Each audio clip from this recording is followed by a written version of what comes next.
दोस्तों, आप सभी का स्वागत है इजी ज्ञान में। आज की इस वीडियो में हम झारखंड जीएस के 50 महत्वपूर्ण सवालों को देखेंगे जो कि आने वाले जेपीएससी एग्जाम के लिए बहुत ही महत्वपूर्ण है। दोस्तों, अगर आपने अभी तक हमारे चैनल को सब्सक्राइब नहीं किया है तो प्लीज़ कर ले दोस्त। हमारी यूट्यूब की फैमिली जल्द ही 1000 की होने वाली है, तो प्लीज़ सपोर्ट करें और हमें सब्सक्राइब करें।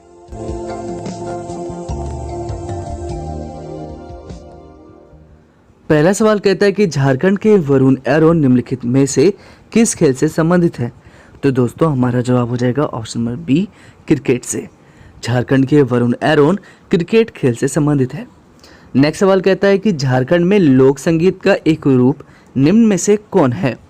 तो दोस्तों, हमारा जवाब हो जाएगा ऑप्शन नंबर ए, जनानी झूमर।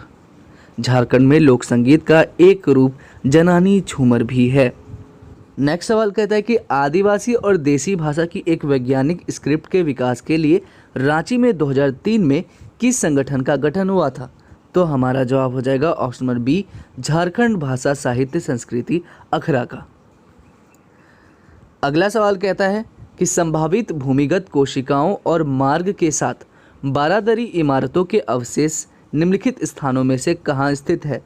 तो हमारा जवाब हो जाएगा यहाँ पर ऑप्शन नंबर बी, अर्जी मुकीमपुर संथाल परगना। नेक्स्ट सवाल कहता है कि फरवरी 2017 में ग्लोबल इन्वेस्टर्स समिट में कोयला और खान मंत्री ने दावा किया कि केंद्र झारखंड में 30 खानों की नीलामी करेगा। इस घोषणा का संबंध निम्नांकित में से किससे है। तो हमारा जवाब हो जाएगा option number B, Piyush Goyal से। चलते हैं अगले सवाल की ओर। नेक्स्ट सवाल कहता है कि निम्नलिखित में से किस अधिनियम के अंतर्गत आदिवासी गांव के वन क्षेत्र को संरक्षित वन के रूप में बदला गया था, जिससे वे वन उत्पादों पर अपने पारंपरिक अधिकारों से वंचित हो गए थे। तो हमारा जवाब हो जाएगा ऑप्शन नंबर ए, भारतीय वन अधिनियम। नेक्स्ट सवाल कहता है कि झारखंड में किस प्रसिद्ध तीर्थ को सम्मेत शिखर के नाम से भी जाना जाता है। तो हमारा जवाब हो जाएगा ऑप्शन नंबर ए, पारसनाथ पहाड़ी। नेक्स्ट सवाल कहता है कि निम्नलिखित में से कौन सा झारखंड के एक मल्हार और तेनित्री जनजातियों द्वारा एक परंपरागत प्राचीन धातु शिल्प है। तो हमारा जवाब हो जाएगा ऑप्शन नंबर ए, डोकरा। चलते हैं अगले सवाल की ओर। नेक्स्ट सवाल कहता है कि वर्ष 1967 में चौथे आम चुनाव के बाद बागुन सुम्ब्रे ने निम्नलिखित में से किस पार्टी का नेतृत्व किया था। तो हमारा जवाब हो जाएगा यहाँ पर all India Jharkhand party. Next सवाल क्या कहता है कि कंघी कट गोमकंड पेंटिंग झारखंड की निम्नलिखित जनजातियों में से किसकी एक अनूठी परंपरा है। तो हमारा जवाब हो जाएगा ऑप्शन नंबर ए, उड़ाव। नेक्स्ट सवाल कहता है कि महाभारत काल में ऋग्वेद में वर्णित किकिट प्रदेश झारखंड राज्य के निम्नलिखित जिलों में से किसमें स्थित है। तो हमारा जवाब हो जाएगा ऑप्शन नंबर बी, गिरिडीह में। नेक्स्ट सवाल कहता है कि झारखंड राज्य उद्योग नीति 2012 के मुताबिक निम्न में से कौन से कच्ची सामग्री भंडार और उद्योग घाटशिला औद्योगिक क्षेत्र से संबंधित है। तो हमारा जवाब हो जाएगा ऑप्शन नंबर ए, तांबा और वन आधारित उद्योग। नेक्स्ट सवाल कहता है कि संथाल परंपरागत धर्म पर खेरवाल बंसा धर्म पुथी प्रसिद्ध पुस्तक किसने लिखी है। तो हमारा जवाब हो जाएगा option number B, Manjhi Ramdas Tudu ने। नेक्स्ट सवाल कहता है कि मैथन पावर लिमिटेड और दामोदर घाटी निगम डीवीसी टाटा पावर की संयुक्त उद्यम कंपनी है। यह झारखंड में निम्नलिखित में से किस स्थान पर स्थित है। तो दोस्तों, हमारा जवाब हो जाएगा option number D, Dhanbad. Next सवाल कहता है कि कृषि विभाग के अनुसार झारखंड कितने कृषि जलवायु उपक्षेत्र में विभाजित है। तो हमारा जवाब हो जाएगा ऑप्शन नंबर सी, 3। नेक्स्ट सवाल कहता है कि रांची में जन्मी महिला खिलाड़ी दीपिका कुमारी किस एक खेल से संबंधित है। तो हमारा जवाब हो जाएगा ऑप्शन नंबर बी, तीरंदाजी से। नेक्स्ट सवाल कहता है कि वे प्रसिद्ध भारतीय मानव वैज्ञानिक कौन थे जिन्होंने झारखंड की जनजातियों का वर्गीकरण उनके सांस्कृतिक प्रकार के आधार पर किया था। तो हमारा जवाब हो जाएगा ऑप्शन नंबर ए, ललिता प्रसाद विद्यार्थी। नेक्स्ट सवाल कहता है कि सितंबर 2017 तक निम्न में से किसने 3 बार झारखंड के मुख्यमंत्री का पद संभाला है। तो हमारा जवाब हो जाएगा option number B, Shibu Soren और अर्जुन मुंडा ने। नेक्स्ट सवाल कहता है कि निम्नलिखित में से किस स्वतंत्रता सेनानी की 25 वर्ष की आयु में रांची के जेल में निधन हो गया था। तो हमारा जवाब हो जाएगा ऑप्शन नंबर सी, बिरसा मुंडा का।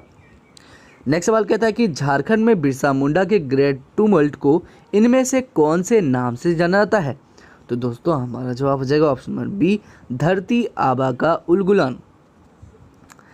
नेक्स्ट सवाल कहता है कि झारखंड में निम्न में से कौन सा झरना गौतम धारा झरना के रूप में भी जाना जाता है? तो हमारा जवाब हो जाएगा option number D, Jonha fall. Next सवाल कहता है कि झारखंड जो वनों और झाड़ियों की भूमि है, यह शुरुआत से भारत के किस राज्य का हिस्सा था? तो हमारा जवाब हो जाएगा option number D, Bihar. Next सवाल कहता है कि झारखंड के कोहबर और सोहराई चित्रकारी नाजुक कला का रूप है जो मुख्य रूप से किसके द्वारा बनाया जाता है? तो हमारा जवाब हो जाएगा ऑप्शन नंबर बी, विवाहित महिलाओं के द्वारा। नेक्स्ट सवाल कहता है कि इंडो एशियाई ग्लास कंपनी लिमिटेड झारखंड के निम्नलिखित में से किस जिले में एक प्रमुख ग्लास कंपनी है? तो दोस्तों यहाँ पर हमारा जवाब हो जाएगा option number C, Ramgarh. Next सवाल कहता है कि झारखंड क्षेत्रीय स्वायत्त परिषद का गठन किया गया जो झारखंड राज्य के गठन के लिए एक महत्वपूर्ण कदम माना जाता है। बिहार सरकार द्वारा इस परिषद का गठन कब किया गया था? तो हमारा जवाब हो जाएगा ऑप्शन नंबर ए, 1995 को। नेक्स्ट सवाल कहता है कि निम्नलिखित में से कौन सर्वप्रथम व्यक्ति थे जो एक मास्टर और डॉक्टर की डिग्री प्राप्त करने वाले विष्णु बाती के संथाल गांव से है और गौशाल दंगा आदिवासी सेवा संघ GASS के सदस्य थे? तो दोस्तों हमारा जवाब हो जाएगा option number A, Boro Baski. Next सवाल कहता है कि आदिवासी अधिकारों के उल्लंघन के विरोध में अपने निडर कार्य के लिए निम्नलिखित में से किसको आयरन लेडी ऑफ झारखंड कहा जाता था? तो दोस्तों हमारा जवाब हो जाएगा option number D, Dayamani Barla को। नेक्स्ट सवाल कहता है कि निम्नलिखित में से कौन सा खनिज झारखंड के पलामू और लातेहार जिले में पाया जाता है जो कैल्शियम कार्बोनेट से बना एक कार्बोनेट खनिज है और यह एक अवसादी चट्टान है? तो हमारा जवाब हो जाएगा ऑप्शन नंबर ए, डोलोमाइट। नेक्स्ट सवाल क्या कहता है? कहता है कि झारखंड सरकार एक योजना बना रही है जिसके अंतर्गत ग्रामीण महिलाओं को सशक्त किया जाएगा, जहां 15 महिलाओं का एक समूह छोटे छोटे उद्योग स्थापित कर सकती है ताकि उनकी सालाना आय बढ़ सके। इस योजना का नाम क्या है? तो दोस्तों इस योजना का नाम है उद्यमी सखी मंडल योजना। नेक्स्ट सवाल कहता है कि पर्यावरण, वन और जलवायु परिवर्तन मंत्रालय भारत के अनुसार इसमें से कौन सा फूल झारखंड का राज्य पुष्प माना जाता है? तो दोस्तों यहाँ पर हमारा जवाब हो जाएगा पलास। क्या हो जाएगा हमारा उत्तर? पलास। नेक्स्ट सवाल कहता है कि राष्ट्रीय ग्रामीण आजीविका मिशन NRLM की शुरुआत 2011 में भारत सरकार द्वारा की गई थी, जिसका लक्ष्य ग्रामीण गरीबों के लिए कुशल और प्रभावी संस्थानिक प्लेटफॉर्म तैयार करना और वित्तीय सेवाओं तक उनकी पहुंच बनाना है। उस NRLM का नाम क्या था?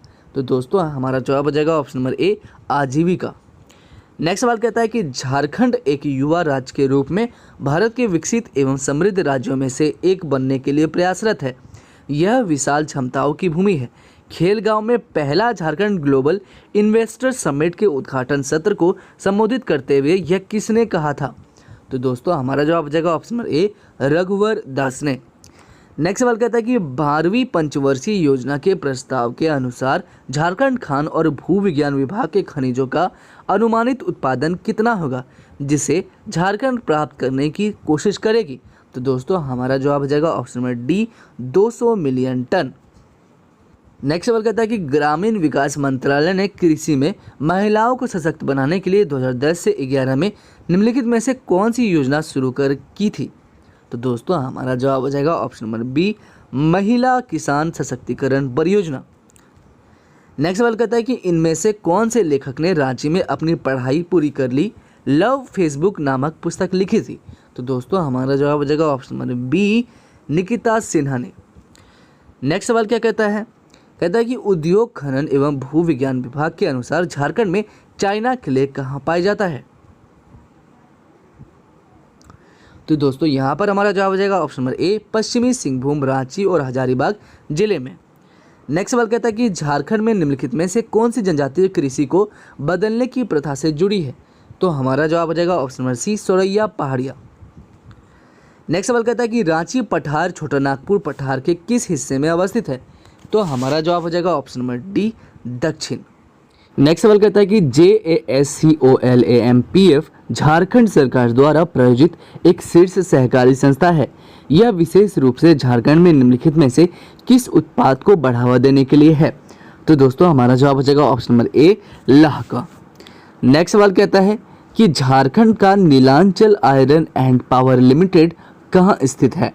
तो दोस्तों हमारा जवाब हो जाएगा ऑप्शन नंबर ए, जमशेदपुर के निकट कांड्रा में अवस्थित है। नेक्स्ट सवाल कहता है कि 1920 के दशक में आदिवासियों का कौन सा आंदोलन गांधी के सत्याग्रह आंदोलन से जुड़ गया था? तो हमारा जवाब हो जाएगा ऑप्शन नंबर ए, ताना भगत आंदोलन। चलते हैं हम नेक्स्ट सवाल की ओर। नेक्स्ट सवाल कहता है कि उद्योग, खान और भू विज्ञान विभाग के अनुसार झारखंड की स्वामित्व वाला भारत के कुल खनिज संसाधनों का कितना प्रतिशत है? तो हमारा जवाब हो जाएगा ऑप्शन नंबर ए, 40%। नेक्स्ट सवाल कहता है कि झारखंड राज्य उद्योग नीति 2012 के अनुसार कितने प्रमुख क्षेत्र हैं जहां राज्य को कच्ची सामग्री भंडार और औद्योगिकरण के आधार पर विभाजित किया जाता है? तो दोस्तों हमारा जवाब हो जाएगा ऑप्शन नंबर ए, 8। नेक्स्ट सवाल कहता है कि 1914 में किसने ताना भगत आंदोलन शुरू किया जिसमें 25,000 से अधिक आदिवासी लोगों की हिस्सेदारी हुई थी? तो दोस्तों हमारा यहाँ पर जवाब हो जाएगा ऑप्शन नंबर सी, जतरा उड़ाव ने। किसने? जतरा उड़ाव ने। नेक्स्ट सवाल क्या कहता है? कहता है कि निम्नलिखित में से कौन सा बांध झारखंड के रांची जिले के ओरमांझी टाउन में छोटानागपुर पठार के उत्तर पूर्वी किनारे पर स्थित है? तो हमारा जवाब हो जाएगा ऑप्शन नंबर ए, गेतल सूद बांध। नेक्स्ट सवाल कहता है कि 1928 में एम्स्टर्डम में ग्रीष्मकालीन ओलंपिक में स्वर्ण पदक जीतने वाले मुंडा जाति के भारतीय हॉकी टीम के प्रसिद्ध कप्तान कौन थे? तो दोस्तों हमारा जवाब हो जाएगा option number C, Jaipal Singh. Next सवाल कहता है कि जमशेदपुर में जन्मी निम्नलिखित में से कौन सी अभिनेत्री टीवी सीरियल बालिका वधू में आनंदी के रूप में अपनी भूमिका के लिए प्रसिद्ध हुई थी? तो दोस्तों हमारा जवाब हो जाएगा ऑप्शन नंबर ए, प्रत्युषा बनर्जी। नेक्स्ट सवाल कहता है कि नीचे दिए गए सूची में कौन से खिलाड़ी झारखंड के अंतर्राष्ट्रीय स्तर के मुक्केबाज हैं? तो दोस्तों हमारा जवाब हो जाएगा ऑप्शन नंबर डी, 1, 2 और 3 तीनों ही। ठीक है, कौन कौन? दिवाकर प्रसाद भी, लक्ष्मी पांड्या भी और मिशेल बेंजामिन लकड़ा भी। नेक्स्ट सवाल कहता है कि वे कौन पद्मश्री पुरस्कार विजेता है जिन्होंने अपनी व्यापक वृक्षारोपण और जल संरक्षण प्रयासों से झारखंड के हजारों लोगों का जीवन बदल दिया है और उन्हें झारखंड का जल पुरुष भी कहा जाता है? तो दोस्तों ये शख्स कौन है? तो दोस्तों हमारा जवाब हो जाएगा option number D, Simone Oraon. चलते हैं हम अपने लास्ट क्वेश्चन की ओर। आखिरी सवाल कहता है कि नीचे दी गई सूची में से कौन से खिलाड़ी हॉकी और झारखंड से जुड़े हैं? तो दोस्तों हमारा जवाब हो जाएगा यहाँ पर 1 और 2, वीरेंद्र लकड़ा भी और जयपाल सिंह मुंडा भी।